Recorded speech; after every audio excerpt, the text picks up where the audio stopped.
My parents didn't want me to have any CDs with, the parental advisory stickers. But then again, they're giving me Guns N' Roses. This idea of labeling in general, and you brought up, of course, the famous parental advisory stickers, which some would argue that made kids want a record more. You should be hoping for expressions from really creative people that make you think in a different way. And that's what, to me, music and art has always done. Our guest today is M. Shadows of Avenged Sevenfold. We talk about the challenges, the obstacles, and the excitement about creating and sharing art and expressing yourself in an ever-changing technological world. Welcome to Fire with Fire. We're talking with creative people about free expression. I'm your friend, Ryan J Downey. You are my friend. Welcome to the Void. Yes. Thank you for hanging out in my kitchen. I haven't been in a place like this since we did the VR concert. It was the same thing, because everything had to be green or white. And then there was a bunch of computer AI run video kind of devices surrounding us. But it's nice to get back here. It gets very dirty, but this is very nice. Yeah, you see everyone but us has been walking around with the little things on their feet. Scrubs, medical sure. looking stuff on their feet. Yeah, and of course we don't have mocap or anything on. No, at least not that they can yet. see. Yeah. It's been keyed out by the time you're watching this. Yeah. And that opens us up in a really great way to a lot of what I want to talk about with you today, which is, of course, a lot of these innovations and the way that you're kind of blowing up the music industry and the way that we interact with fans and the way that art is shared. And we get into all of that. But I want to start off going way back to young Matt and some of your early inspirations. Growing up in Orange County, of course, there's a great punk scene. I know you came up in kind of that Fat Epitaph era. You play metal, you're in a metal band. We know you love Metallica and Parental like we all do, but maybe less heralded part until you added Brooks and everyone went, oh, wait, oh, okay. Is punk, right? That was kind of first for you. Yeah, it's hard because actually what was first for me was my dad. My dad always had music going on, which was like his era. It was Alice Cooper and Led Zeppelin, the Beatles and stuff like that. But then he was also super into what was new. And there was an era, with like KNAC and Pirate Radio that he was listening to, and he was, really into everything from Soundgarden to Guns N' Roses to the newer Metallica stuff. So he was like, first off, there was like way cooler music being played, in the mainstream at that point. So like you could turn on Headbangers Ball and see Guns N' Roses, or Nirvana was blowing up and Alice in Chains was blowing up and all these things were happening. So my dad was really into all that stuff. But funny enough, when I started getting deeper into it, I had to introduce him to Megadeth, right? It didn't really cross his, but so I would say it started off with Guns N' Roses. I remember I had a little Coca-Cola tape player and I would play Guns N' Roses, the Appetite for Destruction over and over, and I'd just jump on my bed and pretend I was playing guitar, So it started there. And everybody's appetite, but one thing you and I have bonded over is our love of the Illusion records. Use Your Illusions are my favorite records, but same. These weren't out at that time. Yeah, and then that's like a faux pas or a forbidden thing to say, but I'll say it. No, I lean more progressive. It's got more of that Elton John feel, and I kind of love that. It's overindulgent. It's just like Axl's id all over. Yeah, it's beautiful. It's like a dark chocolate. So I was into that, and then I started getting into punk rock with my friends. I was introduced to it by, I think, Unknown Road by Pennywise. Was really into the BMI or whatever it was, where you pay a penny and you get like 10 CDs. Right. Well. So what we would do is we would order Columbia them. House was one. Columbia House, we would order them to all of our neighbors and we'd watch their mail, and then we'd steal their mail when it came. And it was 10 CDs here, 10 CDs there, 10 CDs there. So we had this whole thing where we were into Slayer and Pantera and Megadeth and all these things. And then we saw the what was it? Punk and Drublick advertisement campaign for this band NoFX. And so we went to Tower Records. I was just recently telling Fat Mike this story because they're doing a documentary, and we used to, this is all bad stuff, but we would light the CDs on fire because they had these plastic rims around them, and we could take the CD out, and we stole. I've never heard of all the shoplifting methods I've heard. Yeah, you burn it off because that was what would set the alarm off. So you just leave that and take the CD. And we got Punk and Drublick, and that blew our minds open. And then, which led into Warped Tour, led into hardcore, and then all of a sudden we were these guys that we didn't have any sort of hatred, or we didn't see much difference between like a Vision of Disorder and Poison the Well and a Metallica and a Pantera and a Bad Religion and a NoFX. And whether it was Epitaph or Victory Records or Indecision Records or it was like a big band like Metallica, when we wanted to play music and listen to it, it was all those things. So I think when you talk about Avenged Sevenfold or what we were coming up in, it was just super natural for us to not realize that the rest of the world saw music a little differently. Like it wasn't as much of a melting pot. And so when we came out with our sound, it felt natural, but it was obviously much different than what they were doing in Scandinavia or even the East Coast, right? Or whatever. We were listening to so much weird stuff over here. And there was like twin guitar stuff from like Scandinavia, but then like a breakdown from metalcore, but then like melodic punk like choruses. Yeah, I mean, we were listening to Children of Bodom, and we're also listening to Disembodied, right? We were listening to Nevermore, but also VOD. And then we also had, you know, every band on Fat Records and every band on Epitaph and Hopeless and, you know, all these record labels that we would just kind of, at the time, you get a CD and then you buy all the CDs of everyone they're thinking, right? Strung Out and Good Riddance and, you know, and Propaganda. And like, so you're just going down the list and you're just kind of going down deeper and deeper rabbit holes. That was so key. That was so key for me, even too, being just a few years older than you, were thanks lists. That was where I found so many bands, was by the bands I liked thanked. 100%. And then also, you know, we had curators, which were people at the local record stores. Like this guy, Mike, who still owns Bionic Records, he put me onto so many bands. Like I would go into Bionic and he'd have At the Gates playing and he'd be like, well, have you heard In Flames? And it would be like, oh, I haven't heard that. And then it would be like, well, you might like this, you might like that. And then I would just buy whatever he told me to buy because he understood it better than me, right? Like I was very young. And so it was like a personal curator in a way. It was like a personal curator. For me, I had a guy, Steve Sloppy. He was the drummer for Indiana punk band Sloppy Seconds. And he worked at Karma Records on the south side of Indianapolis. And it was the same thing. Like he looked like he was in the Ramones. Yeah. You know, and it's like, and he was the guy who would go in and I have this vivid memory of going in. I'm in like 6th grade and asking if they had any Hanoi Rocks. Because my older brother had hit me to Hanoi Rocks, which was pretty obscure and cool in that moment. And I will never forget him doing this cool, it was like the Fonz or something. Like he jumped over the counter and like slid over and he goes, finally somebody with some taste. Yeah. And it's like, here I am all these years later remembering. All those curators are very like, they're very pushy with what they think is cool and what's not, right? When you saw Jack Black in High Fidelity, you were like, oh, we all know that guy. Yeah, 100%. I remember like, you know, so my hardcore stuff didn't come from Mike because Mike was more of a metalhead. And that was like not, you know. Yeah, you can't, cross the streams. Like, hey, listen, dude, like At the Gates is a real band. Death by Stereo, not so much, right? Like, or Taken, or like all these like local hardcore bands that we were into, but we loved all of it. You know, like we were just products of sort of the Southern California melting pot. And then there was like a huge punk thing, right? Like when Guttermouth was causing all sorts of havoc and there was riots. And then like the news was making reports on it. I remember I would sit up every night watching the 15-minute report on punk rock and the like Channel 5 news or whatever it was. And my parents would get so mad. They're like, this is trash. Like you're listening to trash. And I'm like, no, this is amazing. And there was a big like punk rock scary. And then Warped Tour came along. And then there was all these bands you can go see for like $18.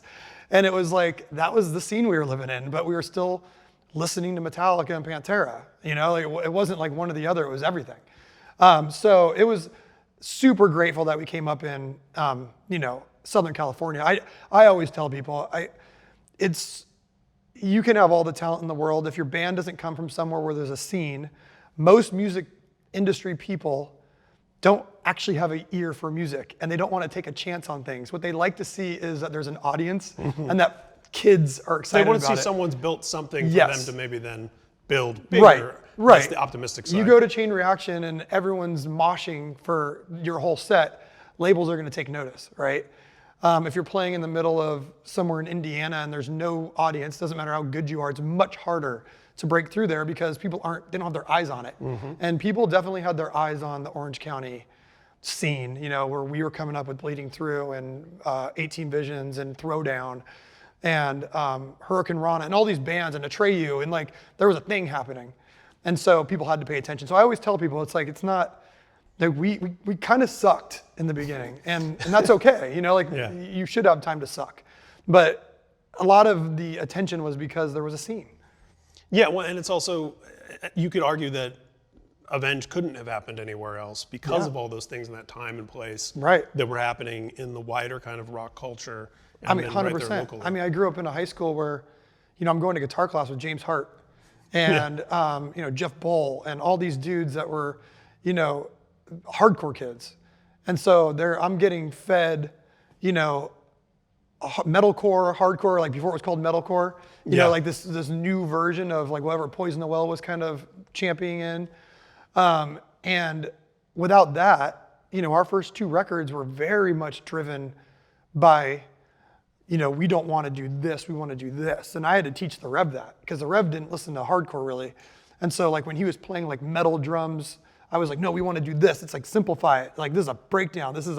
And so like once he kind of internalized all that, this isn't Dream Theater, it's disembodied, right? It's like it's a different this, you can just do this. Yeah, you do that. Yeah, right. And that's more powerful. And he bought in, right? Like, but without those guys and without that scene, without those guys getting us on shows and those guys being in guitar class and us seeing their T-shirts they're wearing or what they're doing, they were older than us. Who knows what it would have been, right? You are just kind of a product of your influence. I might edit this out. I've never said this in a public platform before like this, and I'm going to say it's not my claim, but according to Dwid from Integrity, who I believe was the first metalcore band, I invented the term metalcore. Oh, did you? According to him. You got to leave that in. And I might have. I don't know.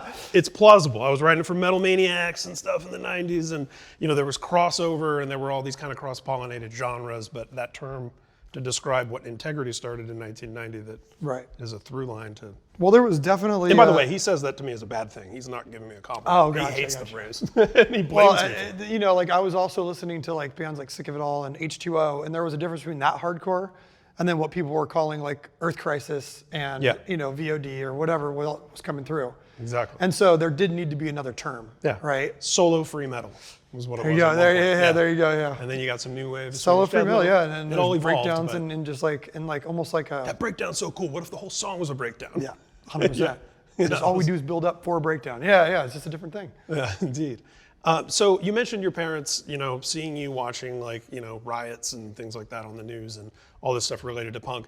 Now, knowing that your dad was listening to a lot of cool bands, was the idea that was garbage more from the musical, the art perspective, or from the ideas that were in punk, or, when they're telling you like, don't listen to that stuff, is it? Well, there was definitely like so I was a young kid, right? And my parents didn't want me to have any CDs with, the parental advisory stickers. But then again, they're giving me Guns N' Roses, right? But it was more like, I think it was more like they didn't want to hear complete profanity coming out of the room that I was blasting this stuff in, and especially if my dad wasn't in it. There were certain bands that drew the line that my dad didn't like. Yeah. Like he did not understand Pantera, right?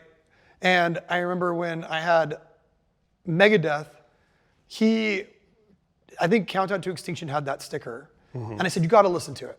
Listen to it one night, and he listened to it one night and he fell in love with it.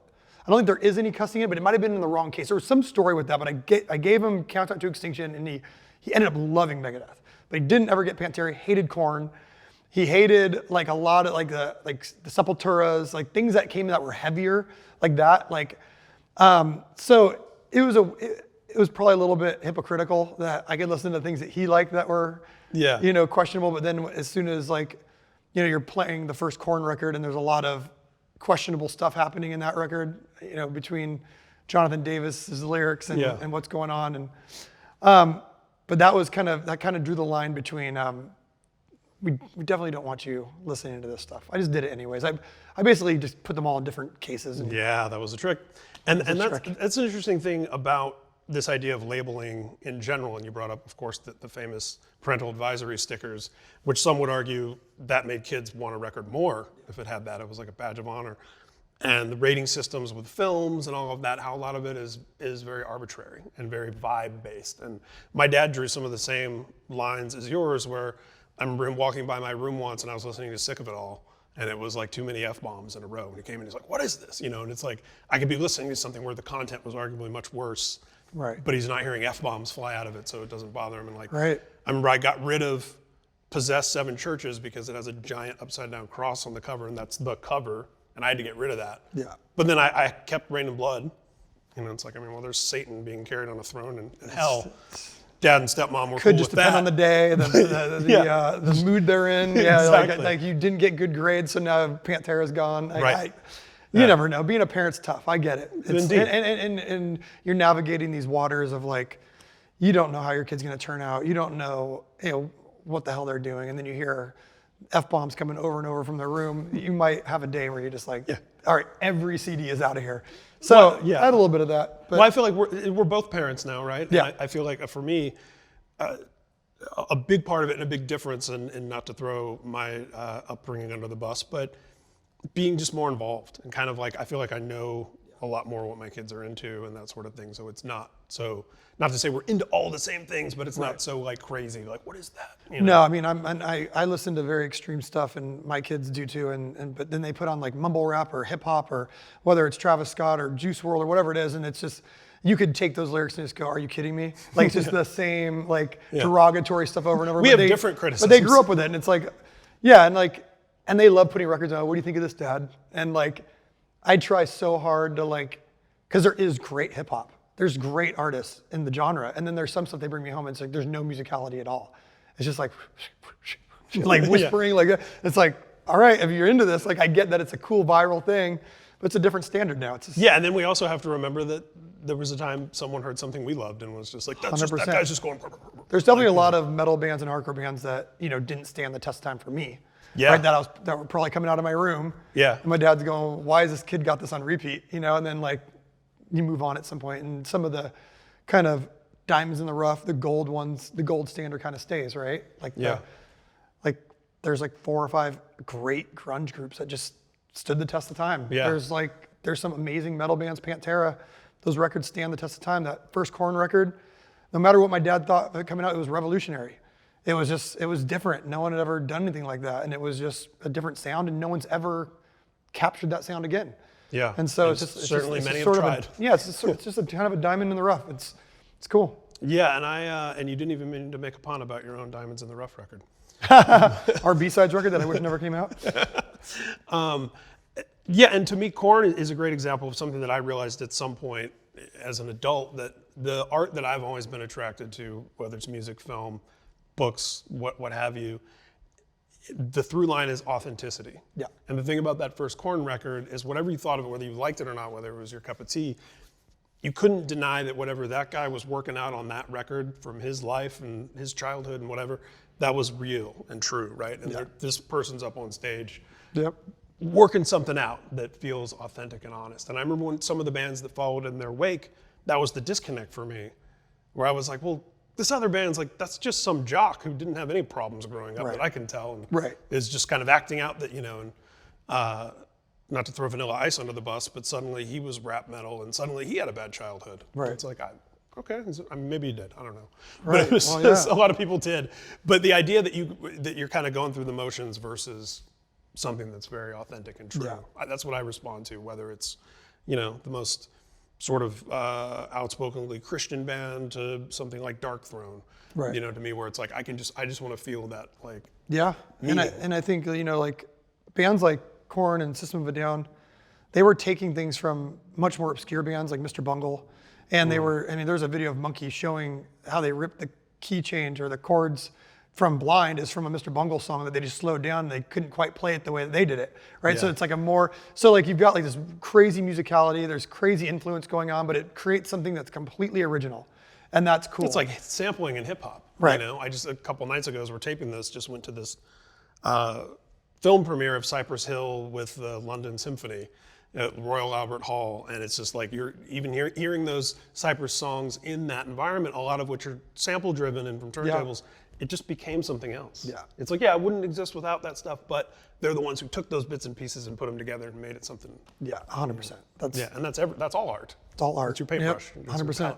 Yep. So one of the things I'm very excited to talk to you about today is that, Avenged came up, what I would say is kind of arguably the tail end of the old way, right? Where you were Avenged, Fall Out Boy, My Chem, you were some of the last rock bands to break through on TRL. People watching this probably don't even know that TRL was a show on MTV, right? Like when being with a big independent and then kind of graduating to a major label was a goal for a lot of bands. Radio was super important, and obviously all of those things have changed. And Avenged to me is also a band that continues to be at the forefront of those evolutions and of taking hold of what's in front of you, of how you can do things. So I'm interested to hear a little bit before we get into now, with then, when you were going to MTV, when you were going to radio, when that's how you made it, what kind of obstacles did you face in terms of what you wanted to express? And, even more recently, a song like God Damn, it's like they're going to radio with a song called God Damn. Like, can they even say the name of the song on the radio? Like, yeah, I think, to Tom Wally and everyone at Warner Brothers credit and everyone at Hopeless, like Lewis and all them over there, Darren at the time, no one ever told us what to do, or even, there was no birdies in our ears musically. One of the things that our previous manager, Larry Jacobson, had really instilled in everyone we ever signed with was that these guys are unique. Let them do what they're going to do, and you're going to get a better product because of it, even if you don't understand it when it comes, right? Like whatever it is. And so musically, we never got told anything. Maybe I got one note, which I can tell you about, for Nightmare from Craig Aronson. Like one note. Rest in peace. Rest in peace. And everything else was all good. The only time you ever ran into weird stuff was like, radio department really wants to take Dear God to country radio. And we're like, well, we're not going to support that. Like, we want to take it to country radio anyways. And it's like, okay, but we're not going to go play country stations. We're not going to start playing it in the set list. So we always stuck to our guns of what we felt was right? And we weren't going to chase anything. I think Backcountry became such a big song, they wanted to go to top 40 with it.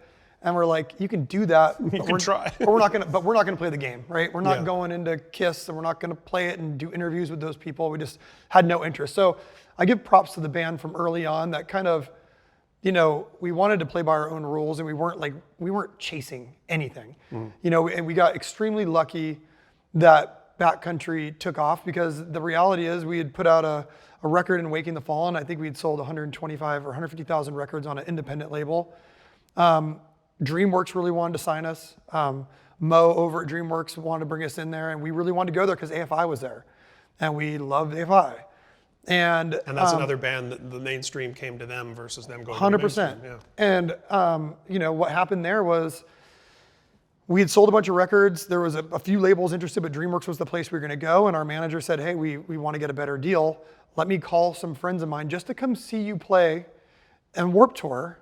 And then DreamWorks will see that there's other A&R guys there, and they'll sweeten the deal. So we're like, fine. So he calls up his friend Andy Oliphant, who's at Warner Brothers Records at the time, hasn't really signed metal or rock bands at that point. It was kind of a Tom and Andy thing. Mm-hmm.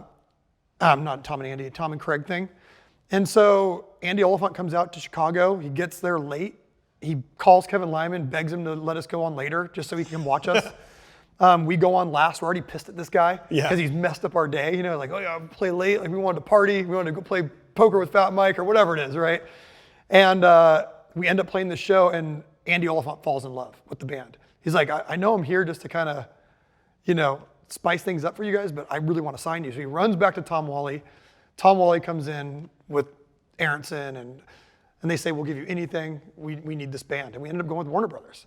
And part of that deal was you don't mess with the band, no matter what they give you. We give them City of Evil. They came in the studio one time and listened to it. We hand them the record. They had no comments on it. Comes out, does pretty poorly the first week. I think it does okay the first week, but it was a big shift from the Waking the Fallen crowd. We're playing Warped Tour at the time. He's not screaming all the time. Right, anymore. it's totally Oh, that's different, good, right? yeah. I remember being on the message boards for Thrice, and their manager, who I knew at the time, was like making fun of Beast and the Harlot. I'm like, I can see this. Like, I know you're It's using the internet. it, dude. We can see it now. Yeah, like totally making fun of us and like going, I don't know what this is. This is so goofy. So anyways, comes out, record sales just start declining weekly, and it's like, the typical major label story, right? And then Into Another and all these great bands that came from the hardcore scene. Right. Signed to a major for one record. Right, 100%. And then all of a sudden, Furious 5 at 9 picked it up, K-Rock, and it just started blowing up there. It was #1 every night until they had to retire it. Then we made that music video with Mark Webb. Mark Webb, who No, had done- it wasn't Mark. It was we did a different video with Mark, but so we did. Mark did Amazing Spider-Man, and he did a bunch No, of so it wasn't Mark AFI. Webb.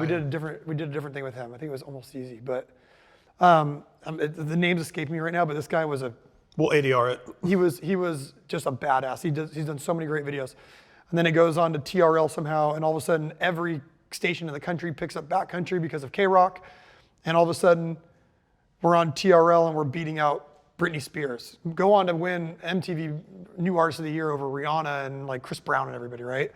So And the this is a reason I video told it, that's like based on Hunter S. Thompson. Right. It has Fear like and Loathing in Las psychedelia and, Vegas and- like all this stuff that's just like should not be working. Right. And it is working. right, and so the reason I go through all this is because the label had drivers at that point.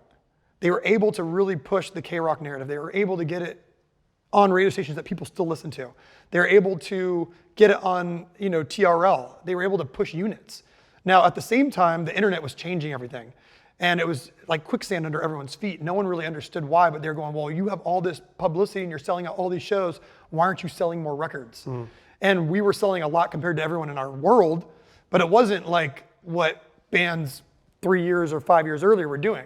And what was happening, looking back now, was that the internet was changing the whole landscape of everything, right? You could still sell records, but they weren't going to be 10 million strong, right? They weren't going to be diamond plus. They were going to be 1 million, 2 million records that on the highest level. So we had one foot in that, and we got to see it. But then the other foot was kind of watching that world dissipate and everything that was important becoming irrelevant. And I think we're a very aware band, and we could see it and feel it happening. So we started protecting ourselves from things that didn't matter and worrying more about things that did matter. So I'll leave it there, but that was our major label experience, and it continued for a few records, but things were slowly slipping away from the industry, even though they didn't maybe realize it. Yeah, and that's such a great point because industries are just that, right? They're these giant, huge mechanisms with all these moving parts, and they're slow to correct, the giant ship versus like the little speedboat that is a band, And whenever you turn art into commerce, that's what a record label is. There's old school record labels where there was A&R people, and it was all about the songs and developing new artists. It has become so much numbers driven, and as soon as you have these companies that are, they go from private companies to public companies, and there's shareholder meetings, and things need to hit bottom lines, and there's money involved. You start getting career people involved because they see music as a career. The same way you go work at Facebook or Instagram or Warner Brothers, it doesn't make a difference to you. You got out of college and you're getting a career job. And it doesn't mean you're a music lover, same with Spotify. You go in there and these are career people. I'm sure they love music, but they don't give a damn about bringing up a new artist or artists, or song structure or chords or all the things that artists love to do. They love to see if it's got heat or not. And then they throw gasoline on the heat, which is fine, but it really convolutes what the whole thing should be, which it should be an expression, and you should be hoping for expressions from really creative people that make you think in a different way. And that's what, to me, music and art has always done for me, and the longer you stay in this industry, the more you see that people are actually more concerned with the other thing. What are my numbers? Is this gonna work? This guy wrote that, he can help me with this. That guy did that, maybe he can do that. And then it's all like, well, what's working, let's all do it. And you see that with the social media platforms, you see that with the labels, you see it with the way people write songs. The song is getting shorter while everyone's song is getting shorter. Oh, that's a coincidence. No, It's because people have shorter attention spans, so they're all trying to fit within a box. To me, that's not art. That's just It's commerce. It's chasing. Yeah, it's chasing. Yeah, it's commerce. And everyone will pay lip service after the fact to artists that challenge the narrative. 100%. It's like System of a Down gets played on radio all day long, whatever's left of radio. But that wasn't music that was made to succeed commercially. It kind of did it in spite of itself. And I think Avenged, of course, owes a great debt to when you talk about that you had a manager who fought for you and that you had a band that was very firm on your identity and knew that you didn't want interference on the creative side.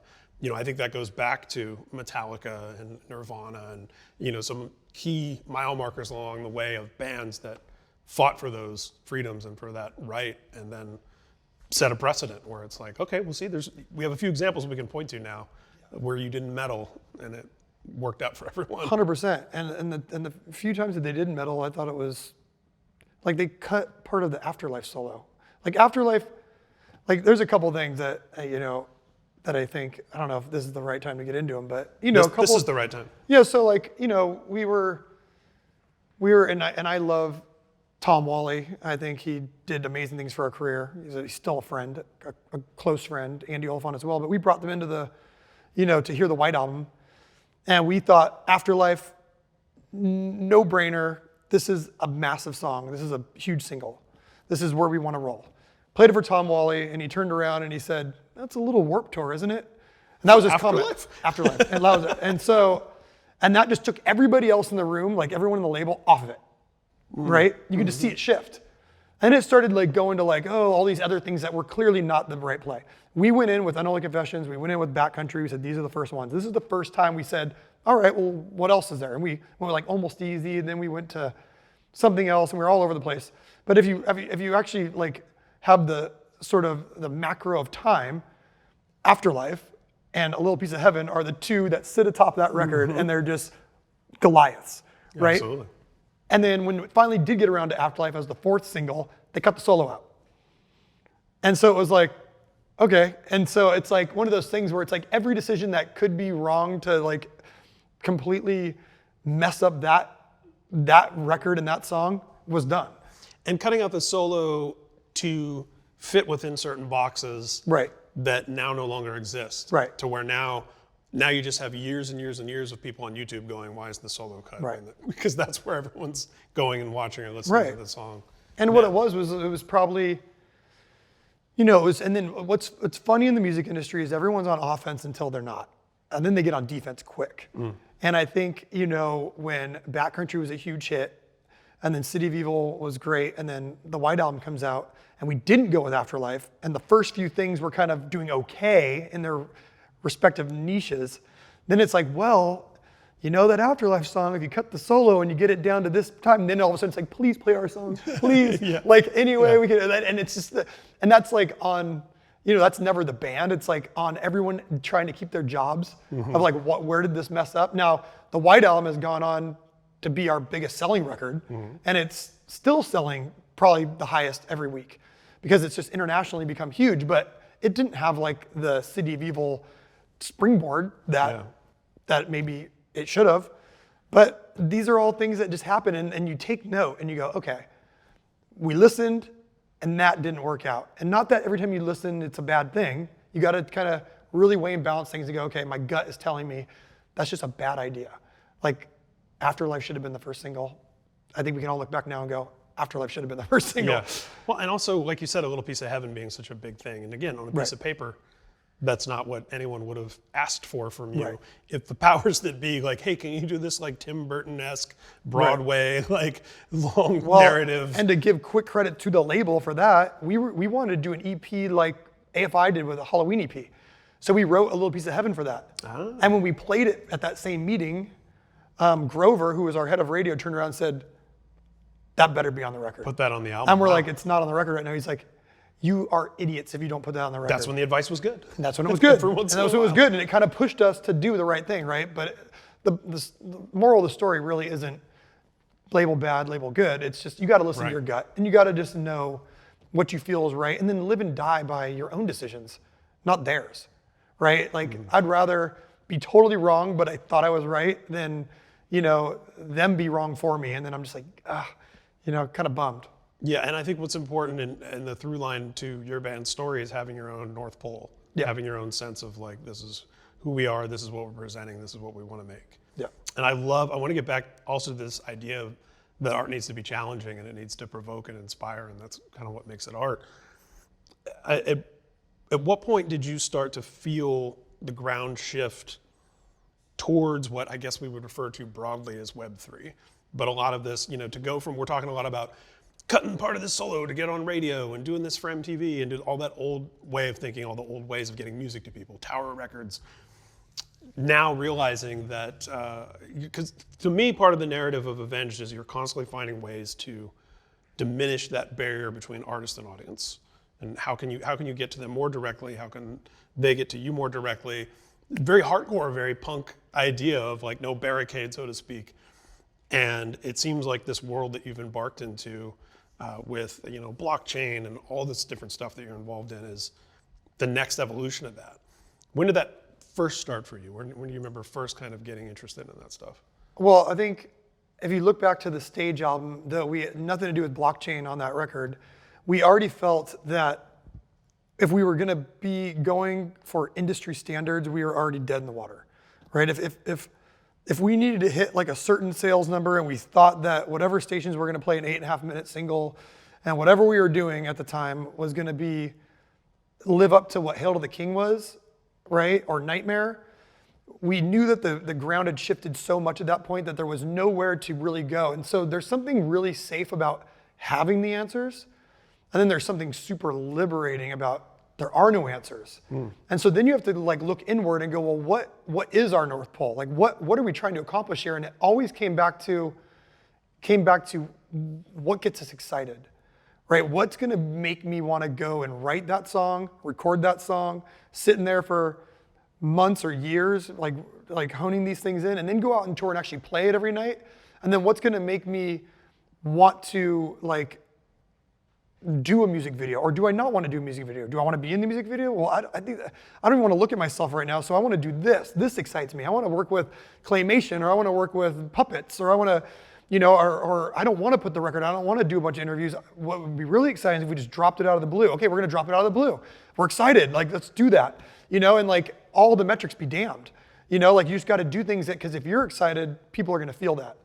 And so Web3 and that stuff didn't really start forming in my mind until like 2021, 2020, when though we had been huge proponents of crypto. I mean, I famously was wearing in like 2016 wearing a VeChain t-shirt, which is like this amazing blockchain that helps authenticate like wine and like items, right?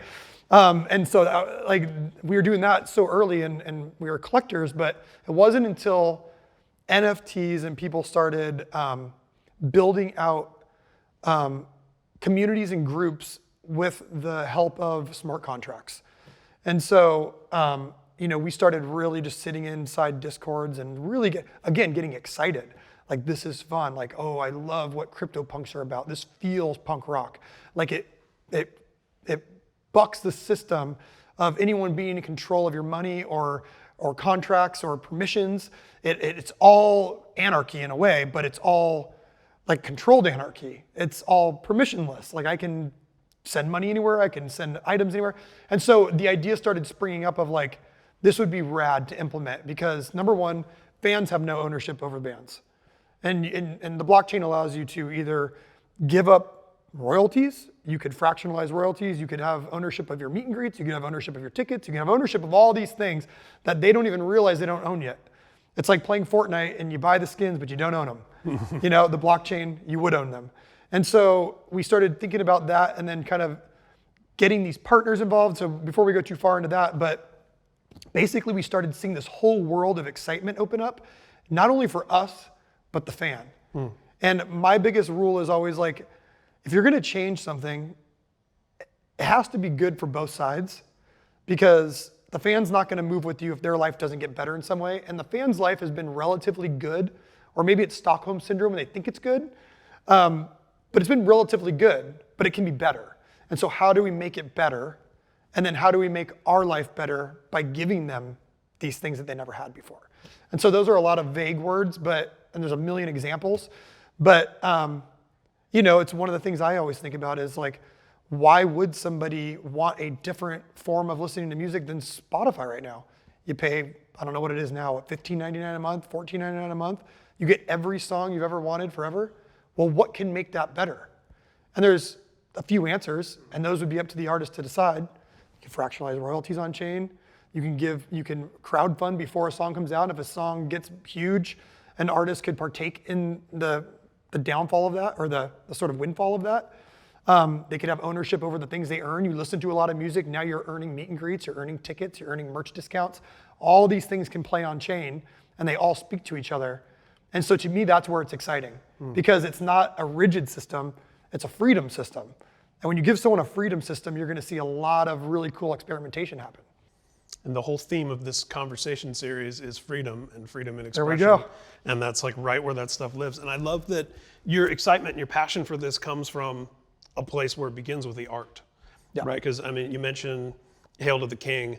That to me is a record, and we don't have to belabor this point, but that to me is a record where it was almost like you guys said, we're gonna make our Back in Black, we're gonna make our Black album, we're gonna make this like timeless, checks every box of what a perfect penultimate hard rock record could be. It's almost like a greatest hits of the hard rock genre through the prism of you can play it in a bar. Like you see a Harley guy playing it. And that was our big thing. And it worked. It was a huge success commercially, critically, across the board. And what I love about the band, and I've said this to you before, but I'll continue saying it till I'm blue in the face. Your band has had every chance and every opportunity to be boring, and you always choose to go the other way. Yeah. Because you could make Hail to the King over and over for the rest of your career and sell out stadiums and play big shows and have a great career, but you always choose the art first, and you always choose the art that's challenging. How did you follow up Hail to the King? With a sprawling concept record where the radio single is called Goddamn, and Neil deGrasse Tyson is talking over a whole bunch of it, that to me, it gives me goosebumps, because it's like that's what's fun and challenging, and certainly this most recent record that you did takes that even further, right? With conceptually, lyrically, musically. I just love that. I mean, and where does that drive come from to refuse to be boring? Just because, I don't know where it comes from. It's just something that you can't really tap into. I just know that when I wake up in the morning, I want to be excited. I want to get up and work on something that I want to work on. And then I want to show the world. I think the stage we were talking about themes that literally weren't even relevant till now. AI. We're talking about AI, nanotechnology. We're talking about,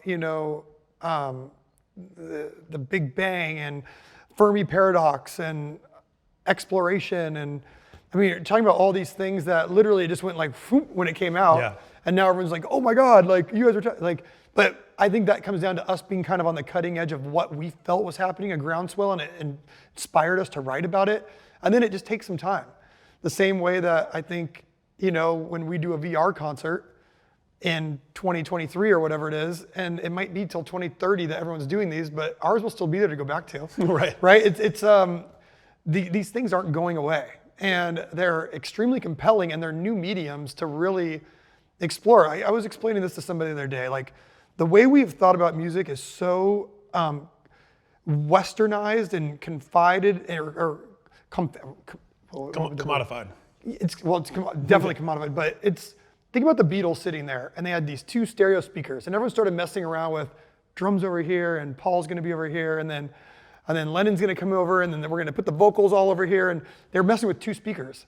Now we've got Atmos, we've got VR, we've got surround sound, we've got all these things. So and we were talking about this at the VR thing, what gets written, how does music overlay itself into all these new technologies? Because we're not sitting there staring at two speakers anymore. And as that changes, the art is gonna change. The art changed with the Beatles because of stereo, because there was now an option to do wacky things, right? And then we've just lived with that for 40, 50 years, and it's that's what we do, but things are gonna change. Spotify is not gonna be here forever. There'll be something different. There's things that, technology is moving so fast right now that things, before they can even mature, they're already over. Because the next thing's happening. The exponential growth that we were talking about in Paradigm is just happening at an alarming rate. And so we just kind of keeping our eyes on the edge. When something like just gets our bodies like going, yeah, that's fucking rad, then we go do it. And we do it and we put it out and we don't worry about it. Like now we're on to the next thing, because while you're digesting that and worrying about what Life is But a Dream is, we're completely somewhere else at this point. Mm-hmm. I mean, my brain right now is just somewhere way far away from that record. But there's still people coming into that record right now going, I get it now. I get it. Yeah. Like, okay. And it was the next natural step from the stage, because when you're talking about AI and all this like stuff thematically that the stage got into, and you know, the Big Bang and what does it all mean in the universe, now Libad to me it like goes into identity and what is the self. It's inward. But yeah, it's inward. But all tied to those same. Someone always told me, they said like, you know, because when I went deep down like this sort of existential crisis I had, I couldn't believe that people didn't worry more about space and about like how incredible it is that we're just flying through it. And I just couldn't get off it. You know, like I'd go sit at the fire with people and I would just talk. And they'd be like, yeah, you know. And then like it dawned on me that people are so consumed with their lives and their families that they don't really have time a lot of the time for these big things. Mm-hmm. And that's kind of when I went inward and we wrote Life is But a Dream, which is much more that's where art comes in though. Right. Right. It was like, okay, like now I'm not thinking about these themes, I'm thinking about this theme. And this theme is the same as that theme, really. I'm just an extension of that. And like, you know, so then things like Cosmic come or Nobody and like all these things, right? And so it really is a blend of the two, but at the end of the day, it's because we were excited and it was a moment in time. And by the time it comes out, you might be, I've kept those lessons, but I'm moving on to something else. And there's new things on the horizon, even though these records will be here for as long as it takes for people to kind of, you know, dig them up and discover them for themselves. And that's what's so great about whether it's a good, you know, a great speech that someone gave and was recorded, or, you know, a painting, is that, yeah, the piece, the capturing that moment in time exists 100%, forever, that's even as the artist evolves. You know, there was a 15-year-old kid sitting on, you know, the houseboat in Lake Powell looking at the stars and put on The Wall for the first time. And that was me, and it hit me many years after it hit many other people. Yeah. It was beyond the reviews, it was beyond the hype, it was beyond whatever it did. It didn't matter if it sold 100 million copies, which it probably did. There was me by myself having that experience, and that experience has happened so many times since I had that experience. Yeah. And that's what records are, that's what art is. You know, it's supposed to touch you when you need it to touch you. And that's why these things are always there for us. It's awesome. I remember I was talking to a friend once, and he was in the middle of it's one of those musicians where the album making process is very long and laborious. And all this pressure from management and from other band members and from the label and all this, that he was taking too long and this and that. And I remember I had this conversation with him once where I said, you know, Depeche Mode Violator is one of my favorite albums of all time. It's like a top 5. I can tell you so much about how that album was recorded. I can tell you so much about what each song means. You know, time and place where I heard this, or where, you know, this, you know, high school girlfriend or whatever, all this stuff that ties into for me. You know what I can't tell you is what quarter of the year it was released. Right. Or what support tour was, you know, coming up, or whatever, you know. 100%. Whatever the lead time was for the single. And that is a perfect perspective that you need to have, right? No one cares about all that stuff once, at the end of the day, or like, if a vocal's not right or something you want to change, just change it. Just get it done. Like I always laugh when someone hits me up with like, you're over budget, or you're doing this. It's like, this thing's gonna last forever. You think that they didn't do something in, you know, Dark Side of the Moon because the budget was cut, so they used like the fake flute player or something, like, you know, like, or whatever it is, like, and that comment can be twisted to like, oh, well, you guys have the means. No, you strive for greatness and you get it done any way you can. If you have to beg, borrow, and steal, you get back in that studio and you get it to where you want it so that it lives forever in that way. And so that's always been my philosophy. Just, you've got to get it done. There is no excuses, right? You got to get it done the way you want it to be done. And then, yeah, budgets, time constraints, needs to be released in the fourth quarter, label's going to be bummed. Like, none of that matters, right? It's so silly. Now, something that you've discussed that I want to dive into a little bit deeper, you know, you're talking about the innovation that happened with the Beatles, which, you know, they had so many eras and so much evolution in just such a short time period, right? Like a decade of the Beatles, and you have like the Beatles in India with beards, and, you know, you have I Want to Hold Your Hand and all that. But some of the innovations that happened even with technology, And it is such an interesting point that you've made, that art isn't necessarily keeping pace with that, with how fast technology is moving right now.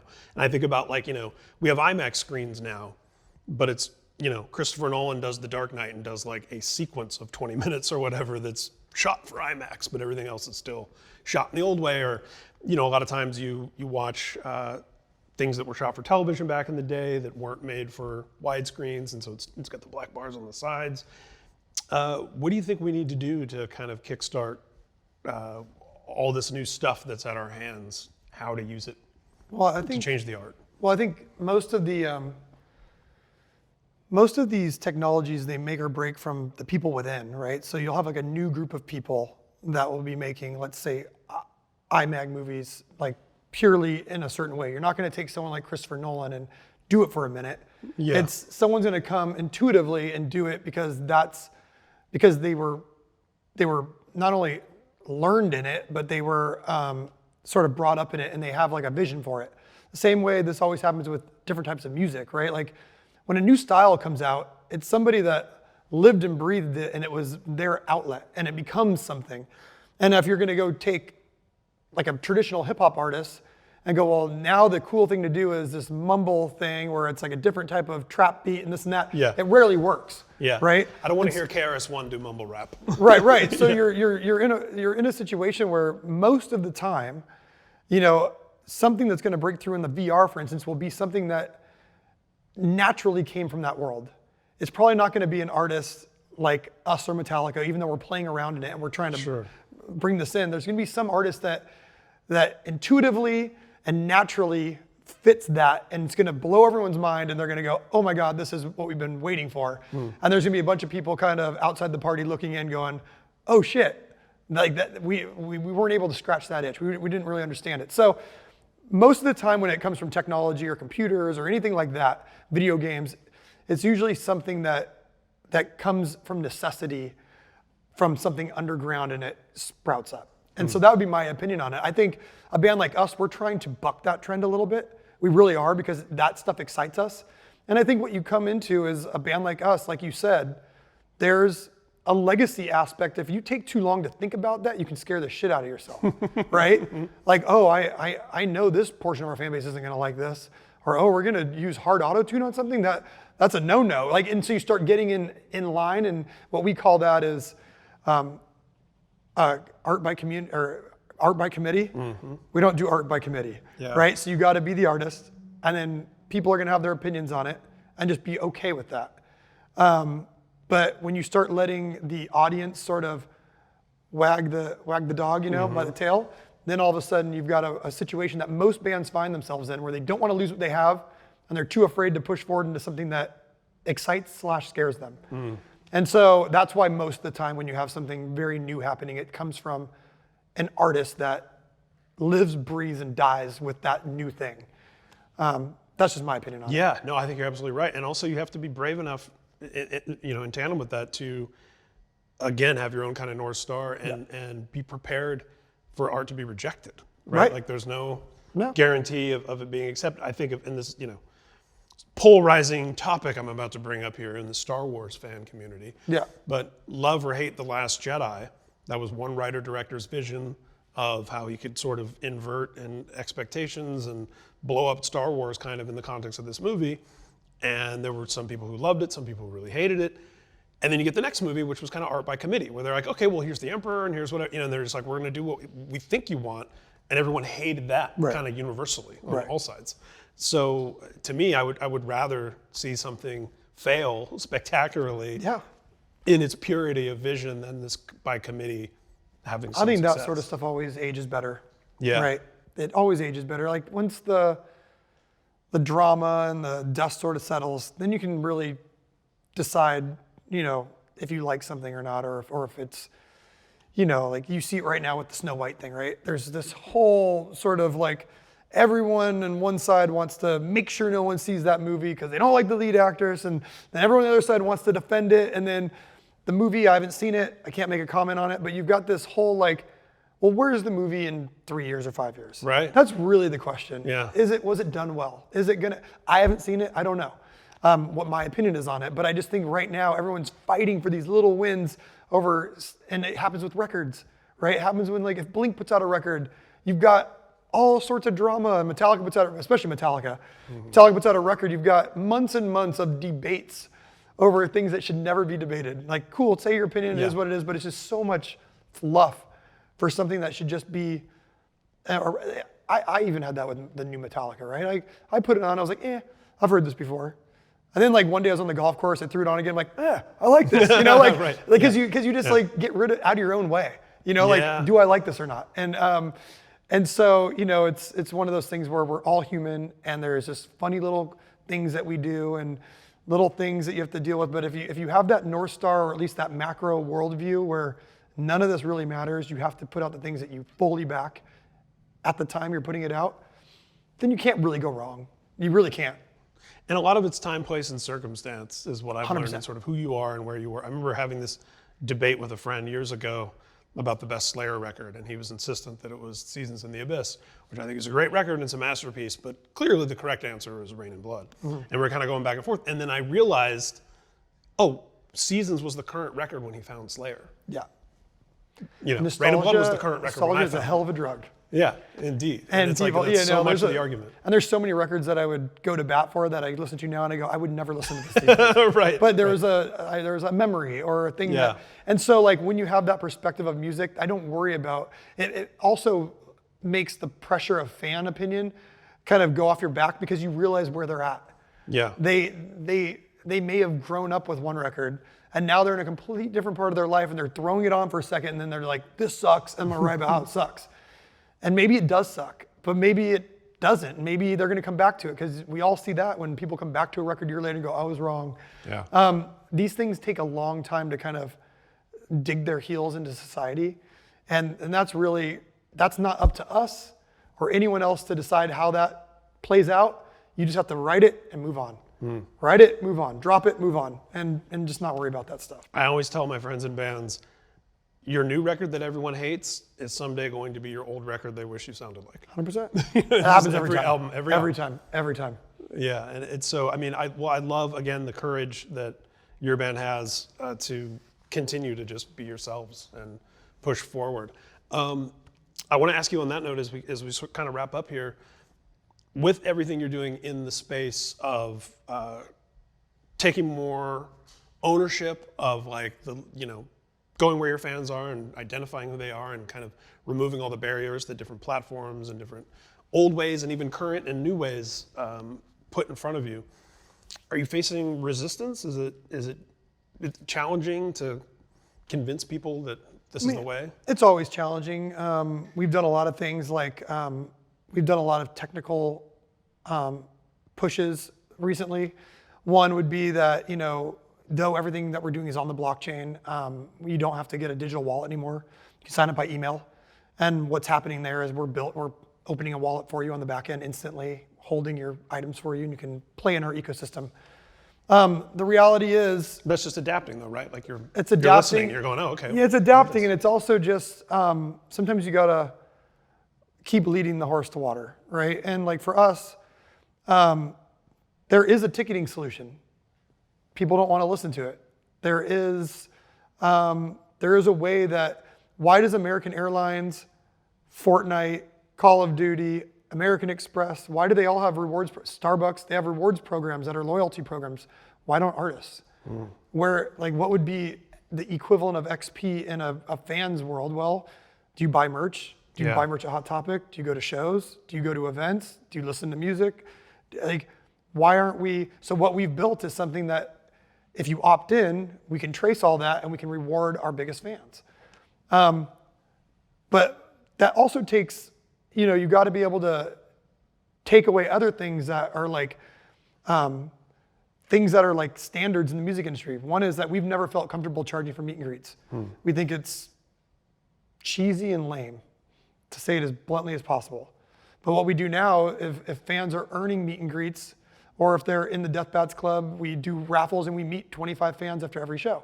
And it's for free, right? They're earning these things through just being around and being fans. And with us being on chain, It allows the fan that if they earn a meet and greet, they can sell it to another fan if they want. So everything's peer-to-peer. It's an open internet. It's the way the internet was envisioned from day one. When Web 1 was the thing, it was email addresses. Email addresses are free. They go across all barriers. Nothing can stop an email address. Then Web 2 comes in. 99% of the internet is owned by like 7 companies. And you have to sign onto their platforms and give them all your fans' data, and they share none of it with you. Yeah. And then they change the rules on you whenever they want. Yep. Web 3 is a callback to Web 1, where everything is interoperable. Everything is owned, traded, sold. It's all done between the fans, peer-to-peer, and with the band.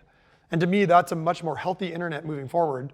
And if you look at any sort of thing from ticketing to streaming to merchandise to real-world items to events, it can all be done in a much healthier way than what we have right now, which is doom scrolling ourselves into, give them all our data and then just keep hammering us with ads. And it's a vicious cycle of just shittiness, in my opinion.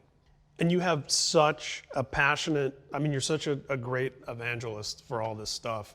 And in the spirit of free expression, and this is something that I think maybe people watching this, listening to this, most likely don't know.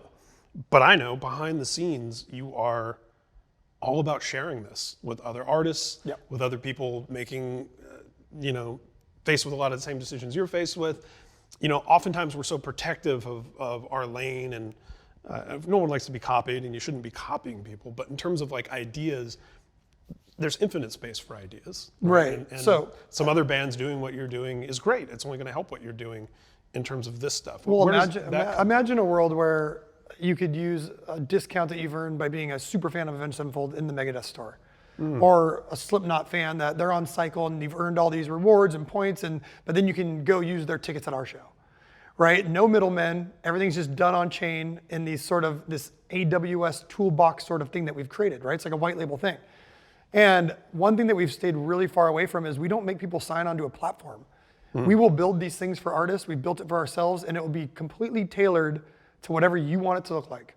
Slipknot World should not look like you have to go through Avenged Sevenfold, Bitflips World, and then you sign in, and then you get Slipknot World that looks like, no, it should look like Slipknot World. And the Used World should look like the Used World. And, Metallica World. We figured this out with our merch sites in the last few years. It used to be, I'm going to merch World, whatever company, and they've got all the cool bands. And now it's like, nope, I'm going right to the band. 100%. And the band should be able to, what I think of, when I look at Facebook and Instagram and all that, I think of prison. When I think of blockchain, I think of freedom, because you can make your own choices on how you want those smart contracts to interact with your fans. You can choose how much to give them, and you can choose how much to keep to yourself. You can choose the royalty rates. You can choose what they're given. You can choose how it looks. You can choose every little aspect. And if you go, hey, you know what? We don't want to even use Bitflips tools anymore, which is the company we started. We want to take this data somewhere else. Good luck taking your data from Facebook. Right. Good luck taking your audience and bringing it somewhere else. You go to us, and they just go, there's a smart contract, there's everybody, move it somewhere else. That's the way the internet should work.